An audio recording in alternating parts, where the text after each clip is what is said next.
Trazer uma outra notícia, porque o futuro líder do PL na Câmara, deputado Sóstenes Cavalcante, ele traçou um plano para que a oposição consiga votar o projeto de lei da anistia na casa. Essa medida foi escanteada após a Polícia Federal indiciar Jair Bolsonaro e outras 39 pessoas por suposto plano de golpe de Estado e após um homem morrer na Praça dos Três Poderes.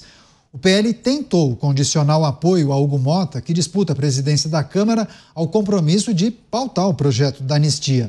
No entanto, a nova estratégia fez a sigla recuar em troca de cargos na mesa diretora e também o comando de comissões. Com isso, o novo plano da oposição é costurar um acordo com o futuro líder da casa para pautar o texto em um momento oportuno. Você, Cristiano Beraldo, as negociações na Câmara Federal e as alternativas para tentar achar uma solução para a tramitação desse projeto da anistia, que muitos acham que já era, viu, Beraldo? Pois é, mas aí tem dois lados dessa moeda aí, Canhato, para a gente observar.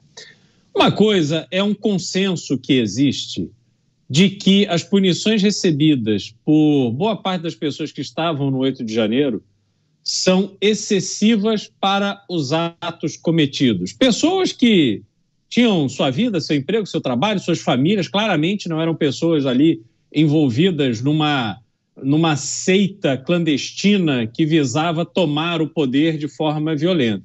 Pessoas que cometeram um crime, que invadiram prédios públicos, depredaram prédios públicos e se manifestaram de forma inadequada em relação a figuras do poder. Só que este conjunto de atividades ilegais que foram cometidos, eles se equiparam a vários outros também cometidos por outros grupos de militantes que não receberam nenhum tipo de punição. Arrisco dizer que na maioria dos casos sequer foram processados, mesmo naqueles que invadiram a Câmara dos Deputados, que depredaram prédios públicos, etc. Então esse é um lado, a anistia para devolver essas pessoas que cometeram erro, cometeram crime, mas dar uma proporção adequada à punição que receberam. O outro lado chama-se Jair Messias Bolsonaro.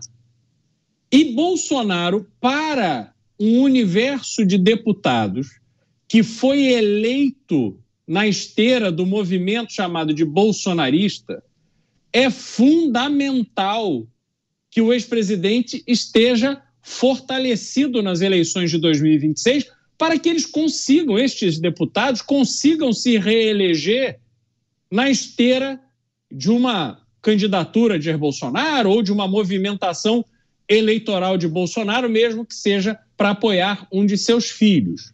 Então, ali trata-se do interesse próprio desse grupo. E eles vão fazer uma articulação intensa, pensando não no ex-presidente, e as pessoas precisam reconhecer isso, ex-presidente que sequer interviu a favor de Daniel Silveira, um grande apoiador seu. Então, as pessoas que vão se mobilizar vão fazer isso em nome de um interesse próprio e não porque estão muito indignados com o que está acontecendo com Jair Bolsonaro. Muito bom, Cristiano Beraldo. Se não for o Bolsonaro, talvez abracem outro candidato, né? Você, Motta, as estratégias para conseguir avançar com o projeto da anistia, mas também as dificuldades após o indiciamento da Polícia Federal. Eu acho a anistia uma alternativa razoável. Eu formo a minha opinião, inclusive olhando algumas das pessoas que são contra a anistia. Se elas são contra, eu sou a favor, não preciso nem raciocinar muito. Na minha opinião, e na opinião de muita gente que eu respeito, o tratamento que foi dado aos participantes do 8 de janeiro foi absurdo. Esse é um país onde traficante perigoso sai pela porta da frente da prisão, onde o sujeito atira na polícia, é preso e é solto no dia seguinte, na audiência de custódia. Esse é o país onde um pai joga a filha pela janela. Fica poucos anos e depois ganha o direito de sair, fica poucos anos na cadeia, depois ganha o direito de sair para visitar a família. Vocês me digam se isso não é deboche institucionalizado. Esse é o país onde muitos juristas ganham a vida defendendo uma coisa chamada garantismo penal, que predominava no Brasil até pouco tempo. que é a ideia de que os direitos dos criminosos vêm antes de tudo. A gente descobriu que tem uma exceção para essa regra, para esse garantismo. A exceção são manifestantes de direita. Por isso, eu vou repetir agora um slogan que foi usado durante muitos anos pela esquerda brasileira e que eu adotei agora para mim: anistia ampla, geral e restrita. Você, Luiz Felipe Dávila, a nova estratégia da oposição para conseguir avançar com o projeto que prevê a anistia aos condenados do dia 8 de janeiro, Dávila. Eu aplaudo o discurso do nosso Beraldo. É isso mesmo, precisa separar o que é a anistia de Bolsonaro da anistia do 8 de janeiro. São duas coisas completamente diferentes. Uma é um movimento político para tentar agradar o ex-presidente. A outra tem fundamento. E ao misturar as duas anistias num único pacote, comete-se uma injustiça com as pessoas do 8 de janeiro. Por que é preciso uma anistia clara para a turma de 8 de janeiro? Não é por causa das pessoas, é por causa que foi violado os direitos sagrados na Constituição. Ali elas foram condenadas sem o devido processo legal, sem o direito à ampla defesa, em inquéritos sigilosos por tempo indeterminado, do qual um dos juízes era inclusive vítima e julgador. Isso não existe no Estado de Direito de nenhum país democrático. A anistia vem para corrigir esta injustiça cometida com essas pessoas. Bolsonaro não tem nada a ver com isso, é outra história.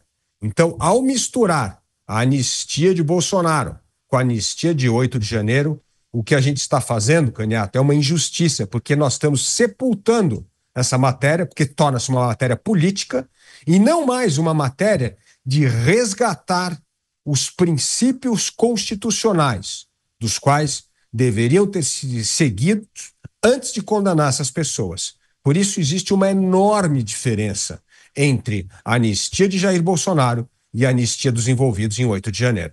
Mas, salvo engano, o texto original não menciona Bolsonaro, não contemplaria uma anistia a Bolsonaro ou poderia reverter a inelegibilidade dele. Seria uma emenda proposta depois de uma comissão especial. Essa era a discussão. Você, Beraldo, vê chance de aprovar o projeto sem os dispositivos que poderiam beneficiar Jair Bolsonaro, ou seja, um projeto só voltado para os condenados do dia 8 de janeiro? As chances de aprovação aumentariam?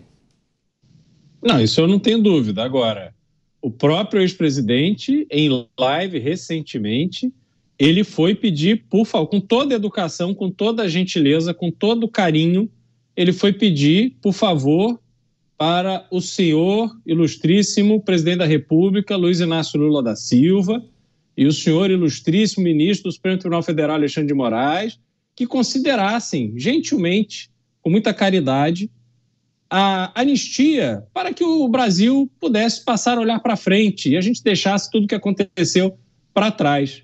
Eu, sinceramente, eu fiquei sem entender esse tipo de postura, porque alguém que sempre se colocou numa posição beligerante, que chamou manifestações e incentiva uma militância de rede social contra tanto o presidente da República quanto o ministro Alexandre de Moraes, não deveria agora se colocar numa posição de ficar pedindo, por favor, ora, veja bem. Se ou você tem uma postura e você segue adiante com ela, ou você tem uma dificuldade de explicar para a sua própria militância, os seus seguidores, os seus apoiadores, do que se trata.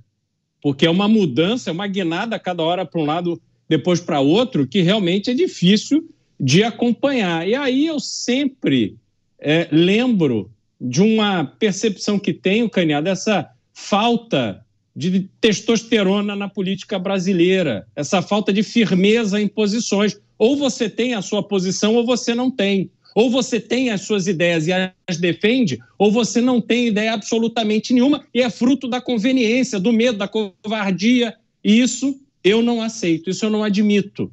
Porque as pessoas vão depositando em algumas figuras, como é o caso do ex-presidente Jair Bolsonaro, as suas expectativas de um Brasil melhor, de que haverá ali uma liderança para a construção de um Brasil melhor, apesar de todas as dificuldades. E na hora H, não há essa firmeza, não há essa certeza, não há essa coragem, há um retrocesso, e aí não é postura de líder, é postura simplesmente de quem quer defender o seu, em troca, como eu disse, de apoio na campanha de reeleição.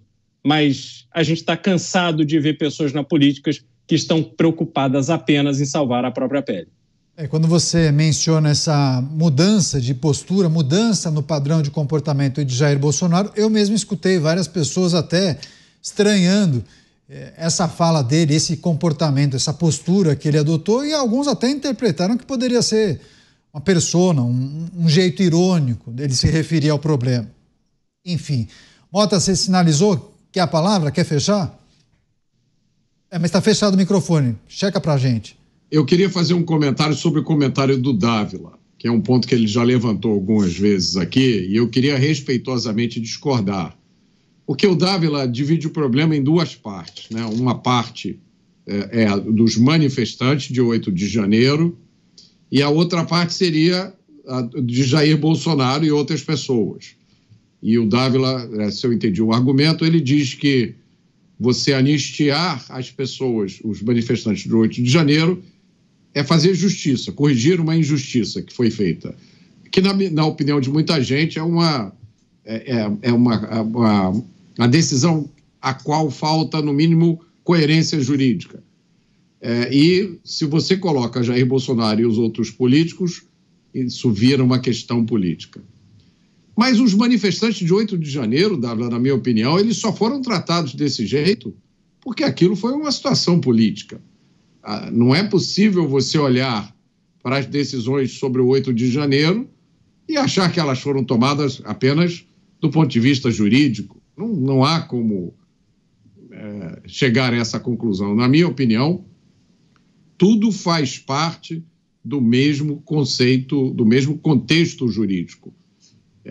Eu acho que as pessoas podem ter opinião relativas a mérito, tá? Mas no caso de uma anistia, me parece que a característica da anistia é justamente essa. Você não examina o mérito individual, porque se você for fazer isso, não precisa anistia. Você simplesmente pega os casos e examina à luz, né, do direito cada um dos casos individualmente. Me parece que a intenção da anistia é isso que o Cristiano Beraldo mencionou no comentário dele. Olha só, vamos encontrar uma saída para a situação onde a gente está. A gente não consegue ver nenhuma saída nesses caminhos que cada um de nós escolheu. Então vamos fazer o seguinte, vamos anistiar e vamos seguir daqui para frente. Se eu me lembro bem, me corrija se eu estiver errado, Dávila, mas esse foi o caso de muita gente envolvida na Revolução Constitucionalista de 1932, inclusive militares brasileiros que lutaram do lado de São Paulo e acabaram exilados. Vários deles, ou todos, foram anistiados, eles voltaram ao Brasil, se reintegraram na vida política, vários deles foram eleitos, exerceram mandatos. Então, me parece que essa é a ideia da anistia. Vamos esquecer o que passou, esquecer tanto as injustiças quanto os crimes, e vamos seguir em frente. Tema complexo, com várias nuances. Quer só arrematar, então, para fechar, Dávila? Não, o diagnóstico Mota está correto. O 8 de janeiro foi um ato político, mas ao se transformar numa questão jurídica e não ter seguido as regras jurídicas, isso tem um grande peso. Agora, é óbvio que essa anistia ampla, geral e restrita, no caso de 1932, foi fundamental, inclusive, para pacificar o país e não ter uma continuidade de uma outra tentativa de derrubar o governo Vargas. Concordo. Agora, qual é o problema no caso Bolsonaro? No caso Bolsonaro, o problema é que como tem um peso político muito grande, se você carregar tudo num único pacote, pode não acontecer a anistia e essas milhares de pessoas injustiçadas continuarem presas a 17 anos de cadeia. Bolsonaro não está preso, Bolsonaro está numa outra situação. E eu entendo que a situação de Bolsonaro, da anistia, vai crescer muito se ele não estiver envolvido com as investigações e provavelmente com o que a Procuradoria-Geral da República apresentar em fevereiro. Acho que cresce muito a chance. Mas enquanto isso não acontece, nós não podemos deixar encarcerados muitas pessoas que foram subjugadas a um processo que não seguiu o ordenamento jurídico do Brasil. Isso é uma extrema injustiça. Isso é coisa de regime autoritário. Então, eu entendo que é urgente tirar essas pessoas da cadeia, porque elas tiveram os seus direitos violados. O seu julgamento não seguiu o ordenamento jurídico do país. E eu entendo que as chances da anistia de Jair Bolsonaro aumentaria bastante se não tiver as impressões digitais do ex-presidente nesse complô dos aloprados, como parece que existiu.